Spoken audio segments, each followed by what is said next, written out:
Hey everybody, I am Artosis, and I am back with another little replay commentary for my YouTube channel.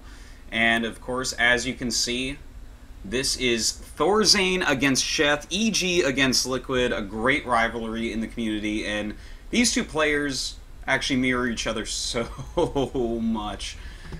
First off, let me introduce them down here. Of course, our Terran player, EG ThorZaiN. And over here, we have Liquid Sheth.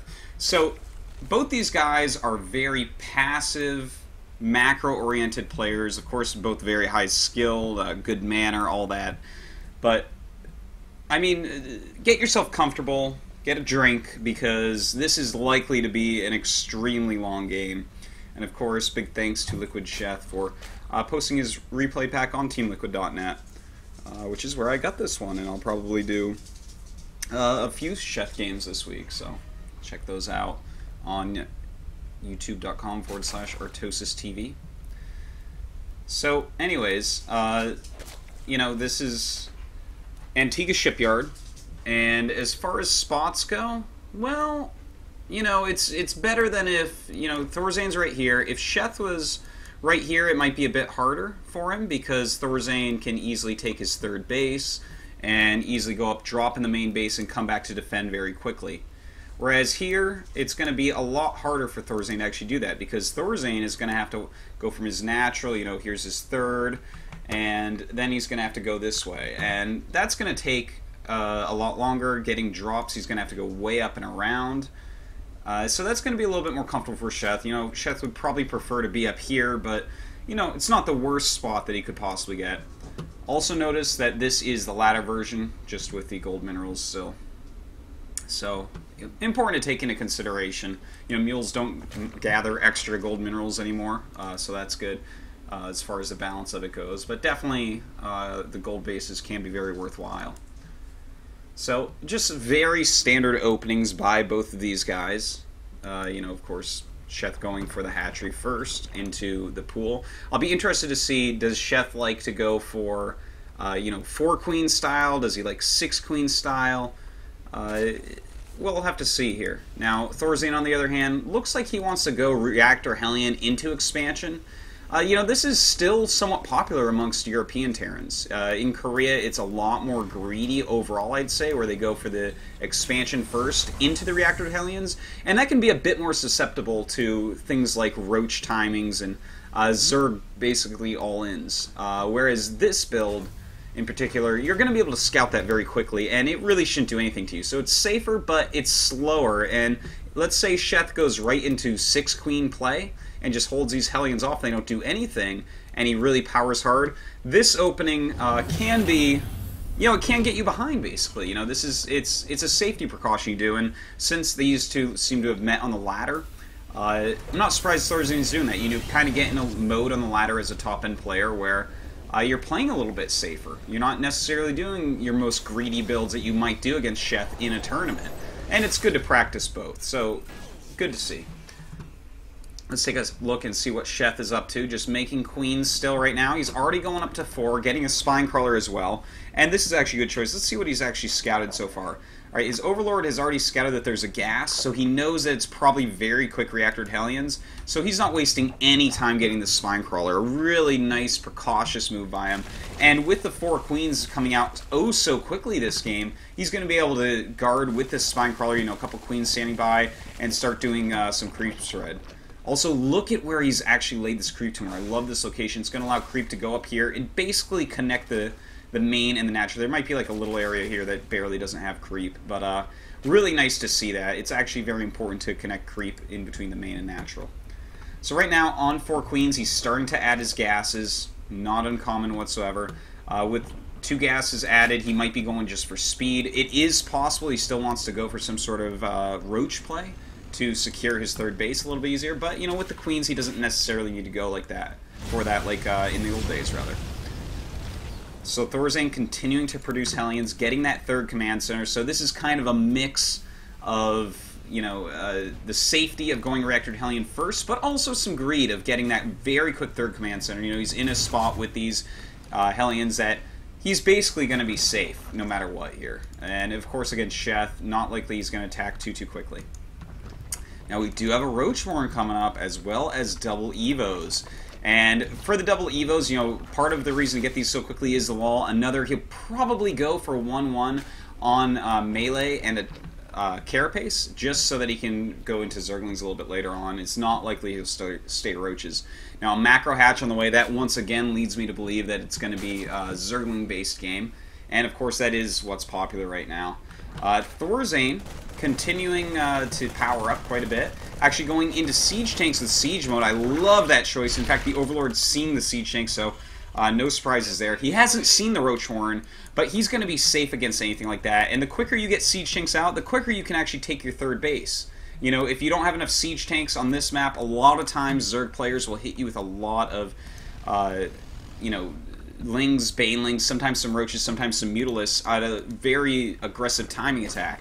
And without those Siege Tanks, you're kind of going to take too much damage. So, good choices by ThorZaiN here, playing very safe, getting his double upgrades as well. So, both these players very close on upgrades. And that's going to be pretty good for Sheth. You know, a lot of times in the past, Zerg players would be behind on upgrades, but nowadays this style is becoming very, very popular. Now, we still have just 4 Queens. Macro Hatch still on the way, and still no layer. But he is getting these Zergling upgrades, and as this +1 carapace is getting further and further, expect to see the layer coming up. But he's making a lot of Lings right now, so we'll have to see what he actually wants to do with these. He may be going to try to surround these Hellions. You know, they're really giving a lot of map control right now to ThorZaiN. And how many Queens? We're up to 5 Queens now, so he realizes the need for some additional Queens to actually help hold these back and secure this base. Now ThorZaiN getting ready to take his own third base. Where's his Siege Tanks at? He's got a couple down. He already has Siege Mode, starting to put up some more macro barracks. And he's just going to want to spread these well, and maybe even throw up a bunker or 2 if he sees a lot of Zerglings out on the map. And in fact, I'm not sure if he actually caught those moving out or not, but these Hellions doing a good job of patrolling everything right now. And in fact, he might be going in for... Well, no, it looks like he's just going to scout these for now, but leave these out on the map. If those Hellions get out of position, he may be able to do some damage with these Lings. In fact, he is running down, and if he could get these Siege Tanks, that would actually be huge. And Sheth is running down with a lot of Speedlings right now. Will he go for the tanks? And in fact, he will. Oh, a lot of Zerglings lost. He realizes, oh god, that's a lot of damage from these Siege Tanks. In fact, look at that. They killed 13 already, 15. He killed basically a ton of Zerglings there. So a lot of larva loss. You know, Zerglings are, of course, cheap, but that definitely did not affect Sheth well. It did not do what he wanted it to do. And in fact, ThorZaiN is mining this third base quicker, so that's really nice for ThorZaiN right now. Now Sheth hitting a lot of larva injects very well. Yeah, his Queen Energy not too high. Has that layer up, getting the 2-2 and drops. Ooh, very nice to see. And an Infestation Pit, and another Macro Hatchery. So he's definitely going to stay very Ling heavy. Most likely going to see Pathogen Glands come up as well. Infestors just pair with Lings very well in this matchup. The creep spread quite good right now, but ThorZaiN's kept it down a lot more than many Terrans would. And in fact, ThorZaiN already moving out. How many Lings do we have out on the map right now? Oops. It looks like we only have 46, and with all these Hellions, and if the Siege Tanks are sieged, this could be pretty scary for Sheth. He does have Pathogen Glands on the way, but it's going to be a bit before he has any Infestors in here. Starting to scan to take out some Creep Tumors. We do have a lot of Lings up on the other side of the map. 2-2 not quite done yet. And what upgrades we have here on ThorZaiN? He has 1-1 as well, 2-2 on the way. So they're going to be about even the entire time. And in fact, ThorZaiN already moving back. A good choice. I think he does not want to get surrounded by Lings. If he were to lose all these Siege Tanks, this game would go drastically into Sheth's favor. So right now we see that ThorZaiN some great defensive positioning, and in fact going to add a couple of factories, realizing exactly what's going on. This is a very Ling Infestor heavy style, and against that you can do a kind of hybrid mech marine style where you have some Blue Flame Hellions mixed in. You have a lot of Siege Tanks as well, and I mean, Siege Tanks are just going to splatter both Infestors and Zerglings. So I like to see him adding a couple factories right now. That's really, really intelligent play. Now he is getting out. Oh, hold on. We do have a lot of Zerglings come down here trying to surround these, but he's got to be careful. Nice micro there by ThorZaiN. And ThorZaiN actually has a pretty big supply lead right now, but we do have the Spire and Hive on the way. 7 Infestors as well. 2-2 almost done. And Sheth double expanding. He does have some map control right now. Notice his creep spread's coming up here very well. He's going to be quite mobile at actually being able to defend these bases, holding the Watchtower well as well. So ThorZaiN is going to have to put some pressure on, push the creep back, and get a push going, because if Sheth gets up to 5 bases, he is going to have a scary economy. So right now, we have very similar worker counts, and with those mules, of course, our Terran player is going to have a slightly better economy right now, which is reflected in that supply. Sheth with 7 infestors out, still making a lot of lings.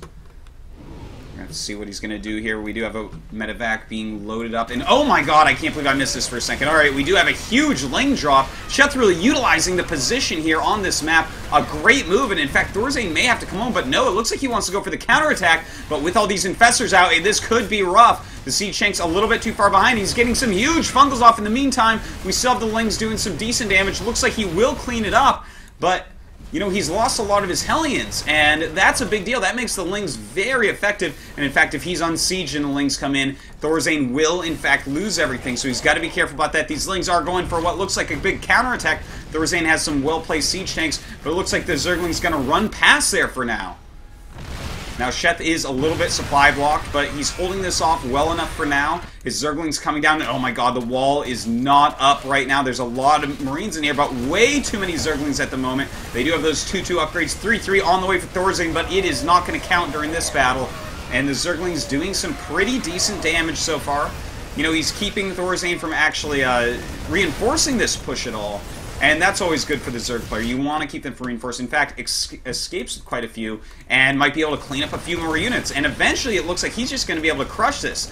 ThorZaiN is spread too thin with this army right now. A lot of siege tanks out in the middle, the Marines kind of all over the place, and Sheth with a lot of infestors sitting around.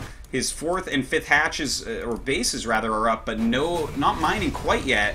The lings trying to run in and stop any reinforcements. Once again, he knows he just needs a few more rounds of lings to actually break through here cost efficiently. And in fact, having to use a lot of infested Terran energy here, that's not going to be able to clean up all these Marines, though. So this is going to be a little bit rough on Sheth. He does not want to lose all these drones, but he's losing a lot of his infestors going down as well. And, I mean, this is starting to look pretty good for ThorZaiN, taking this out. How many mining bases do we really have for Sheth? We have 1 here and 1 here, but we do have on the way some Broodlords. Where are those Broodlords being orphaned? There they are, and those are going to be critical at making these siege tanks unsiege and allowing the Zerglings to get in, especially since those Broodlings will have 2-2 upgrades. Look, ThorZaiN trying to take the gold base. That's going to be his 4th. Sheth has these extra bases, but these are just for macro right now. Not a single drone mining, and in fact, ThorZaiN going up to punish this, and I don't know if there's any way that Sheth's going to be able to save. This is a lot of Marines. Sheth bringing up some Zerglings, but really, he doesn't have the firepower to take out this amount of damage output. Okay, here we go. The Broodlords are coming out. That's going to help quite a bit, but he can lift up, don't forget. We do have some infestors coming, though, and if he can stop all this, that's going to be huge. Nice fungal growths, and it looks like he will be able to knock this out. And in fact, now when we look down here, ThorZaiN is spread way too thin, and he realizes he is going to have to pull back right now and reinforce that, adding a lot of barracks right now. And his supply is up by 50, so he's doing a great job, and in fact, oh wow, look, both of them very low on miners. Sheth not mining well here. This base going to be gone pretty soon. So that just leaves him with this hatchery. It's still looking pretty rough for Sheth, but Broodlords are going to help. 21 drones on the way. That's exactly what he needs right now, is to get his economy back up to snuff. You know, the Broodlords are going to buy him a certain amount of time, but how much really? We have only 1 Viking out right now, but a couple Thors. It's going to help out, especially against any Corruptors that stack up. Thors kind of help against Broodlords, but they have kind of high armor as well, so it's not, you know, necessarily exactly what you want, but a few mixed in there definitely can help. Now, the army, let's take a look at these armies of both players. We have 5 medevacs, 3 Thors, the Viking, a bunch of Marines, and a good amount of siege tanks. Sheth's army, a little bit weaker here. The real backbone are these 8 infestors that can stop units from actually running underneath the Broodlords. He does have the Corruptors as well, so he can lock down any Vikings with fungal growth. He's got to be careful how he does that. Now, ThorZaiN is going after this base, and that's like almost all that Sheth has left over, and in fact, he's not even going to try to save it, just running the drones all the way back towards his 3rd base that isn't even up and mining yet. In the meantime, ThorZaiN has this base up and running. Sheth doesn't even know it yet, I don't think, but I mean, at least his Overlord looks like it's going to scout it, but there's only 2 lings in there, so I don't know how much that's really going to do for him. Now, Sheth pushing forward a little bit here. ThorZaiN maxed out. Sheth down by about 50 supply. And, well... yeah, I don't know, man. I don't know if this is going to work. He does have a lot of fungals. We'll have to see how well he can do. ThorZaiN not sieging up until the very last second here. The Corruptor's going forward, but really only targeting down Medivacs for now. And it looks like ThorZaiN, he might actually end up being broken here. How many Marines does he have left? Oh, actually, that's still a very strong amount of Marines. And he waits till the Unsiege moves forward with some fungals. But it looks like with these Thors and a few more Marines, it's going to be enough. And I can't imagine Sheth staying in this game any longer. It's really looking like he is dead from here. Might take out this Thor, but I mean, that's his last act of rebellion. ThorZaiN looking like he has crushed through Sheth here, but I gotta say, I really like some of the ideas Sheth brought into this game in these positions, utilizing drops, knowing that it was so close to dropping to the main base, and GG, that is it. Some nice play by both players, and guys, thanks for checking this commentary out, and thanks for watching.